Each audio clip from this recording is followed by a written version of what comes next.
ne pourra pas quitter cette vidéo avant la fin.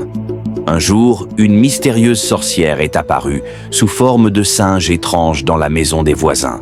C'est incroyable, mais vrai. Vont-ils réussir à l'attraper?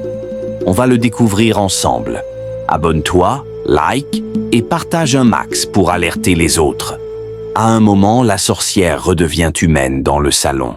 Elle regarde autour d'elle, vérifiant que personne ne l'observe, sauf une femme endormie sur le canapé. Mais la sorcière reste méfiante. Elle s'approche d'un tiroir, l'ouvre, et là apparaissent. La femme sur le canapé ne bouge toujours pas.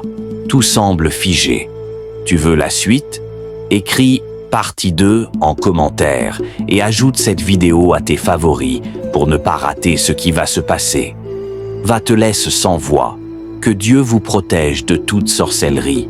Amen. C'est incroyable, les amis. Regardez attentivement jusqu'à la fin de la vidéo.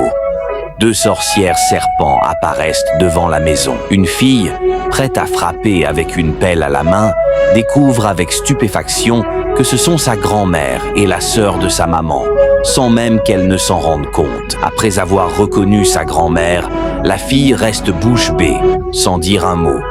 Les 2 sorcières s'approchent, prêtes à entrer. Lorsque la jeune fille les voit, elle s'exclame « Oh maman, maman !» La jeune sorcière dit « Bonjour » et sa mère lui répond « Bonjour, c'est la fille dont tu m'as parlé », sans qu'elle sache qu'il s'agit d'une sorcière.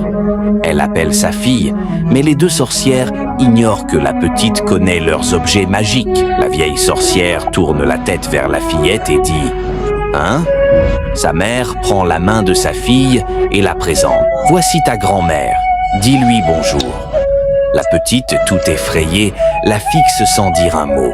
Sa maman insiste. « Donne-lui ta main, c'est ta grand-mère. » Mais la fillette refuse toujours, terrifiée, car elle sait qui est réellement sa grand-mère. Si tu souhaites découvrir la suite, abonne-toi, mets un like et partage cette vidéo. N'oublie pas de l'ajouter à tes favoris pour retrouver facilement la partie 2. Il a sacrifié sa propre mère pour de l'argent. Partie 1. Il s'appelait Ali. Brillant, diplômé d'une grande université en économie. Il rêvait de réussite, de succès, de changer sa vie. Pendant des années, il s'est battu. Jobs précaires, projets qui échouent, dettes qui s'accumulent. Le système l'avait broyé. Et pendant que ses anciens camarades s'envolaient vers l'Europe ou le Canada, lui vendaient des cartes téléphoniques au bord de la route. Son seul soutien? Sa mère, Fatoumata, une femme forte, restée au village. Elle cultivait, survivait et envoyait à son fils ce qu'elle pouvait. Quelques billets, un sac de riz, un peu d'espoir. Mais un soir, seul sur son lit, Ali a eu une pensée noire. Et si la seule sortie, c'était de tricher avec la vie? Abonne-toi pour la suite, car ce qu'il va faire dépasse l'entendement. Il a sacrifié sa propre mère pour de l'argent. Partie 2. Dans un petit bar, Ali entend 2 hommes chuchoter à côté de lui. Leurs voix sont basses, mais leurs mots résonnent fort. C'est pas pour les faibles, mais ça marche. L'argent coule à flot. Et on doit faire quoi? Sacrifier quelqu'un que tu aimes. Ali sent son cœur s'arrêter. Il avait entendu parler de ces histoires, des sacrifices pour la richesse, des rumeurs. Mais là, c'était réel. Et puis, comme si le destin se moquait de lui, il est expulsé de son logement. Il dort chez un ami. Il n'a plus rien. Alors il craque. Il cherche ce qu'il croyait jamais chercher. Le chef solo. Un homme mystérieux, respecté, ou plutôt craint. Quand Ali frappe à sa porte, le vieil homme lui dit « Tu es prêt ?» sans qu'il dise un mot. Mais ce qu'on lui a demandé va glacer ton sang. La suite dans la prochaine partie. Que ferais-tu si la personne à sacrifier était ta propre mère, celle que tu aimes le plus? Elle te rapportera de l'argent chaque nuit, mais tu devras la garder en vie et cachée. Ali ne dit rien, mais il sait déjà.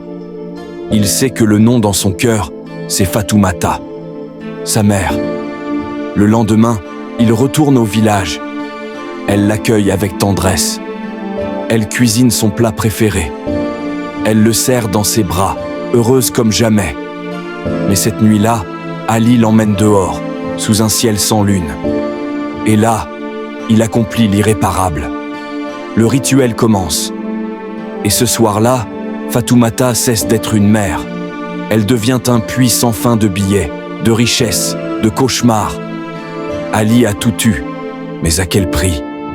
Like, commente si tu veux découvrir la suite de son cauchemar, car sa richesse venait avec une malédiction que tu ne peux même pas imaginer.